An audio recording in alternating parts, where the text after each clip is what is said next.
মাতরম মমতা ব্যানার্জি জিন্দাবাদ জিন্দাবাদ জিন্দাবাদ অভিষেক ব্যানার্জি জিন্দাবাদ জিন্দাবাদ জিন্দাবাদ তৃণমূল কংগ্রেস জিন্দাবাদ জিন্দাবাদ জিন্দাবাদ ভাঙড় বিধানসভা তৃণমূল কংগ্রেস জিন্দাবাদ জিন্দাবাদ জিন্দাবাদ।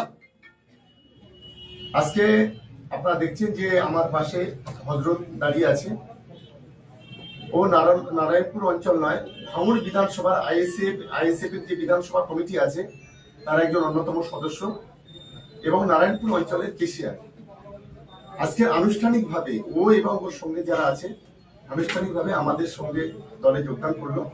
আমরা দলের পক্ষ থেকে হযরতকে স্বাগত জানাচ্ছি এবং আমাদের দলের থেকে সব ধরনের সহযোগিতা এবং দলের একজন সক্রিয় নেতা হিসেবে ও আমাদের দলে আজ থেকে কাজ করবে।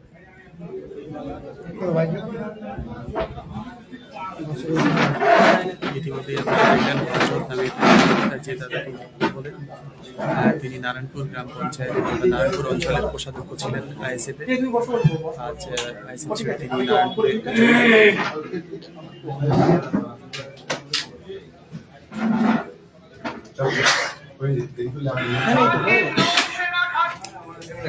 বলছি কনভেনারের নাম দিয়ে দাও জিয়াদুল ভাই, ওই যে একজন তোর কনভেনার নামটা দিয়ে দাও।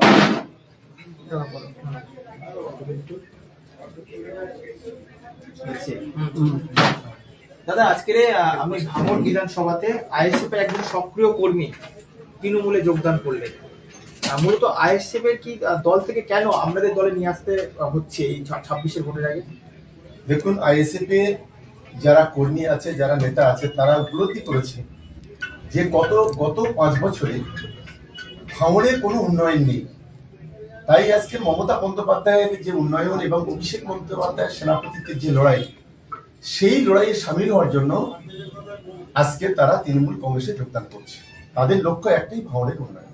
এর আগে আমরা দেখেছি যতবারই আইএসএফ এর কর্মী সমর্থকরা তৃণমূলে যোগদান করেছে, সেক্ষেত্রে আইএসএফ এর যারা নেতৃত্বরা আছে, বিশেষ করে নওশাদ সিদ্দিকী হোক বা আব্দুল মালেক যিনি জেলা সভাপতি, তিনি বারে বারে বলেছেন যে দলে তারা কোনো পজিশনে নেই বা জায়গাতে নেই, হয়তো ভুলবশত তারা যাচ্ছে, চাপে পড়ে যাচ্ছে। সেক্ষেত্রে কি যিনি আইএসএফ এর যিনি একজন সক্রিয় কর্মী বা নেতা তিনি তৃণমূলে যোগদান করলেন, সেক্ষেত্রে কি কোনো তাকে ভয় ভীতি দেখিয়ে বা তৃণমূলে যোগদান করানো হচ্ছে, এরকম কি বিষয় আছে? দেখুন, প্রথম কথা বলি যে তৃণমূল কংগ্রেসের এখন সেই দিন আসেনি যে কাউকে চাপ দিয়ে, কাউকে টাকা পয়সা প্রলোভন দেখিয়ে বা কাউকে অন্য কোনো প্রলোভন দেখিয়ে দলে নেওয়া।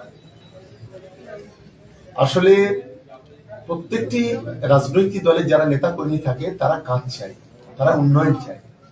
আজকে সেই দিক থেকে তো জিরো। আর হযরত আছে, ও বলবে তাকে চাপ দেওয়া হয়েছে কি প্রেসার দেওয়া হয়েছে, তাকে কি ভালোবাসা হয়েছে, নিশ্চিতভাবে সেটা ওর মুখ থেকে শুনলে ভালো হবে। তবে এইটুকু বলবো, একটা অ্যাক্টিভ ছেলে, অন্তত গোটা ভাঙড় বিধানসভা জুড়ে গত 5 বছর এবং তার আগে 7 বছর দাপিয়ে কাজ করেছে এবং যথেষ্ট ও সক্রিয় বলে আমি মনে করি। এরপরে আমাদের নারায়ণপুর অঞ্চল তৃণমূল কংগ্রেস, ভাঙড় বিধানসভা তৃণমূল কংগ্রেস অনেকটা উপকৃত হবে ওর যোগদানে।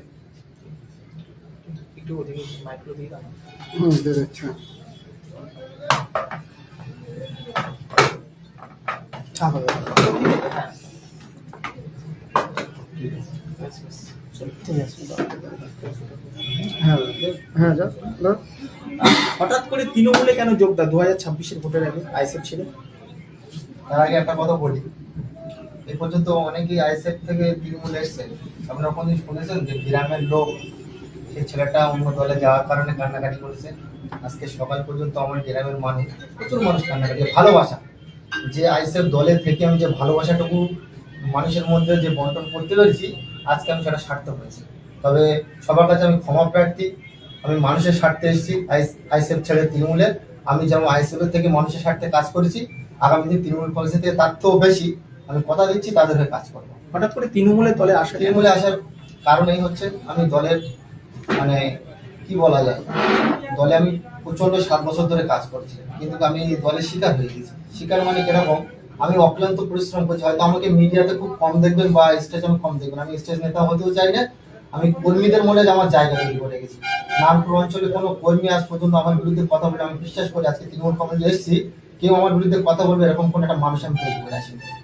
আর নওশাদ সিদ্দিকীও কোনোদিন আমার বিরুদ্ধে একটা কথা বলবে এরকম আমি দল করে আসিনি, কিন্তু দলে অক্লান্ত পরিশ্রম করার পরেও দলে প্রতিদ্বন্দ্বিতায় সবাই আমি কিন্তু কর্মে প্রতিদ্বন্দ্বিতা করেছি, কিন্তু কিছু মানুষ পা চেটে বা তার সঙ্গে পিঠে থেকে যারা সাধ্য সিদ্ধি হয়েছে আমি দলের থেকে সাইড হয়ে গেছি। আমার কিছু কিছু ক্ষেত্রে দেখা গেলো আমি এসআই ক্যাম্প করেছি, মানুষের স্বার্থে করেছি, দল আমার বিরুদ্ধে নোটিশ করেছে, কিন্তু তার উত্তর আমি দিয়েছি। বিগত দিন এই 4-5 মাস হয়ে গেল দল আমার সেই নোটিশের কোনো প্রতি উত্তর আমার দিল না। আমি দলের কাছে বারংবার গিয়েছি, দলকে বলেছি যে আমার যদি কোনো ভুল ত্রুটি হয়ে থাকে আমি কাজ করতে চাই, আমাকে কাজ করার সুযোগ করে দাও। আমি দলের আরও যারা রাজ্য নেতৃত্ব আছে তাদের সঙ্গেও কথা বলেছি, কেউ আমার ডাকে সারাদিনের মধ্যে আমার ফোনও তুলিনি এবং আমার হোয়াটসঅ্যাপ মেসেজও আছে, আমার হোয়াটসঅ্যাপ মেসেজের উত্তর পর্যন্ত নেই। যখন আমি দেখলাম আমাকে গোবর গাদায় ফেলে দিল ইউজ করে, তো আমি নিস্তব্ধ, আমি আমার কর্মজীবনে আমি র্যাপিডো করে খাই ভাই, এবং আমার দুখানা লরি ছিল। এই দল করতে গিয়ে আমি সে ব্যবসা বাণিজ্য সব কিন্তু ত্যাগ করে ফেলেছি। আমি এখন মানে কি বলবো, আমি এখন খুব শোচনীয় অবস্থায়। আমার মা প্যারালাইসিস রোগী, বাড়িতে আমরা নিজেরাই রান্না বান্না করে খাই সব কিছু। খুব একটা দল কোনোদিন আমার জন্য কোনো রকম সহযোগিতাও করিনি, কোনো চিন্তা ভাবনা করিনি। তারপরেও দলকে আমি অক্লান্ত পরিশ্রম দিয়ে দলকে নারায়ণপুর অঞ্চলকে এই জায়গায় আমি দান করেছি। তারপরেও দেখলাম যখন আমি বসে আছি, আমাদের খোকন ভাই প্রধান সাহেব একদিন আমার সঙ্গে দেখা হলো। উনি আমার সঙ্গে খুব আহ্বান করলো যে আমরা শুনলাম যে তুই বসে আছিস, আমাদের দল থেকেও এরকম খবর যে দল তোকে বসিয়ে দিয়েছে। দল ছাড়ার আগে কি বিধায়ক, আপনার দলের যে বিধায়ক তাকে জানিয়েছিলেন? অবশ্যই, এবং আমি দলের কাছে স্যালেন্ডারও করছি, যদি আমি বিধায়কের কাছেও গিয়েছিলাম যে আমার যদি কোনো ভুল ত্রুটি হয়ে থাকে তো আমাকে সেটা ক্ষমা করে দেওয়া হোক এবং আমার কাজ করার সুযোগ করে দেওয়া। তো বললো ঠিক আছে, এই পর্যন্ত। তারপরে আমাকে কোনো রকম ফোনও আসেনি, কোনো যোগাযোগ করিনি। আমি বসেই ছিলাম, না তৃণমূল কংগ্রেসের সঙ্গে আমার কোনো সম্পর্ক ছিল না অন্য কোনো দলের সঙ্গে আমার সম্পর্ক ছিল। আমি বসেই ছিলাম। খোকন ভাই আমার সঙ্গে, আমাদের অঞ্চলের মানে প্রধান, উনি আমার সঙ্গে যোগাযোগ করলেন। যোগাযোগ করে বললেন ভাই আমাদের দলে এসো, তুমি যে উদ্দেশ্যে রাজনীতিটা করছিলে আমাদের দলে এসে সেই উদ্দেশ্যেই তুমি রাজনীতি করবে, তোমার কোনো বাধা বিঘ্নতা থাকবে না। তুমি যেন মানুষের সাথে কাজ করছো, আমাদের দল তোমার কোনোদিন বাধা দেবে না, তুমি মানুষের সাথেই কাজ করবে। সেই উদ্দেশ্যে আমি তৃণমূল কংগ্রেস জয়েন করেছি এবং এনাদের অনেক রিকোয়েস্ট করার পর আমি দেখলাম যে আমাকে যখন গোবর গাদায় ফেলে দিয়ে অকেজো করে দিয়েছে, পঙ্গু করে দিয়েছে দল, তো সেই জায়গায় তৃণমূল কংগ্রেস আমাকে সেই সম্মানের জায়গা দিয়েছে, সেই জন্য আমি তৃণমূল কংগ্রেস। আপনার নাম পরিচয়? আমার নাম হজরত মোল্লা, আমি নারায়ণপুর অঞ্চলের দীর্ঘদিন ক্যাশিয়ার ছিলাম এবং ভাঙড় বিধানসভায় একজন সদস্য ছিলাম। চল।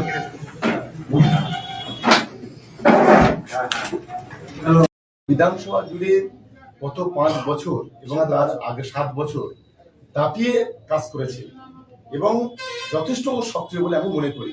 এর ফলে আমাদের নারায়ণপুর অঞ্চল তৃণমূল কংগ্রেস, ভাঙড় বিধানসভা তৃণমূল কংগ্রেস অনেকটা উপকৃত হবে ওর যোগদানে। একটু ওদিকে মাইক্রো দিয়ে দাও।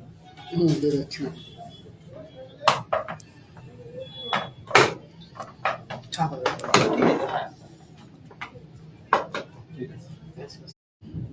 এ পর্যন্ত অনেকেই আইএসএফ থেকে তৃণমূলে এসেছেন। আপনারা কোনদিন শুনেছেন যে গ্রামের লোক সেই ছেলেটা অন্য দলে যাওয়ার কারণে কান্নাকাটি করেছে? আজকে সকাল পর্যন্ত আমার গ্রামের মানুষ, প্রচুর মানুষ কান্নাকাটি, ভালোবাসা যে আইএসএফ দলে থেকে আমি যে ভালোবাসা বারংবার গিয়েছি, দলকে বলেছি যে আমার যদি কোনো ভুল ত্রুটি হয়ে থাকে আমি কাজ করতে চাই, আমাকে কাজ করার সুযোগ করে দাও।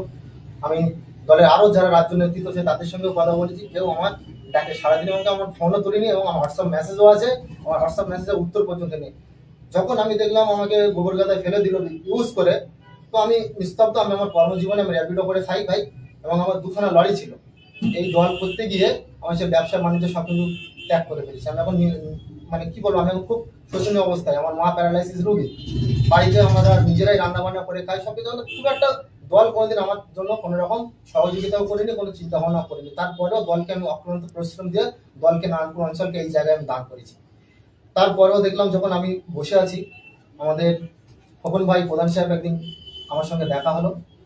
উনি আমার সঙ্গে খুব আহ্বান করলো যে আমরা শুনলাম যে তুই বসে আছিস, আমাদের দল থেকেও এরকম খবর যে দল তোকে বসিয়ে দিয়েছে। দল ছাড়ার আগে কি বিধায়ক, আপনার দলের যে বিধায়ক তাকে জানিয়েছিলেন? অবশ্যই, এবং আমি দলের কাছে স্যালেন্ডারও করছি, যদি আমি বিধায়কের কাছেও গিয়েছিলাম যে আমার যদি কোনো ভুল ত্রুটি হয়ে থাকে তো আমাকে সেটা ক্ষমা করে দেওয়া হোক এবং আমার কাজ করার সুযোগ করে দেওয়া। তো বললো ঠিক আছে, এই পর্যন্ত। তারপরে আমাকে কোনো রকম ফোনও আসেনি, কোনো যোগাযোগ করিনি। আমি বসেই ছিলাম, না তৃণমূল কংগ্রেসের সঙ্গে আমার কোনো সম্পর্ক ছিল না অন্য কোনো দলের সঙ্গে আমার সম্পর্ক ছিল। আমি বসেই ছিলাম। খোকন ভাই আমার সঙ্গে, আমাদের অঞ্চলের মানে প্রধান, উনি আমার সঙ্গে যোগাযোগ করলেন। যোগাযোগ করে বললেন ভাই আমাদের দলে এসো, তুমি যে উদ্দেশ্যে রাজনীতিটা করছিলে আমাদের দল এসে সেই উদ্দেশ্যে তুমি রাজনীতি করবে, তোমার কোনো বাধা বিঘ্নতা থাকবে না। তুমি যেমন মানুষের সাথে কাজ করছো, আমাদের দল তোমার কোনোদিন বাধা দেবে না, তুমি মানুষের সাথেই কাজ করবে। সেই উদ্দেশ্যে আমি তৃণমূল কংগ্রেস জয়েন করেছি এবং এনাদের অনেক রিকোয়েস্ট করার পর আমি দেখলাম যে আমাকে যখন গোবর গাদায় ফেলে দিয়ে অকেজো করে দিয়েছে, পঙ্গু করে দিয়েছে দল, তো সেই জায়গায় তৃণমূল কংগ্রেস আমাকে সেই সম্মানের জায়গা দিয়েছে, সেই জন্য আমি তৃণমূল কংগ্রেস। আপনার নাম পরিচয়? আমার নাম হযরত মোল্লা, আমি নারায়ণপুর অঞ্চলের দীর্ঘদিন ক্যাশিয়ার ছিলাম এবং আমার বিধানসভায় একজন সদস্য ছিলাম। কারা কারা বলছি কারা কারা বলছি চল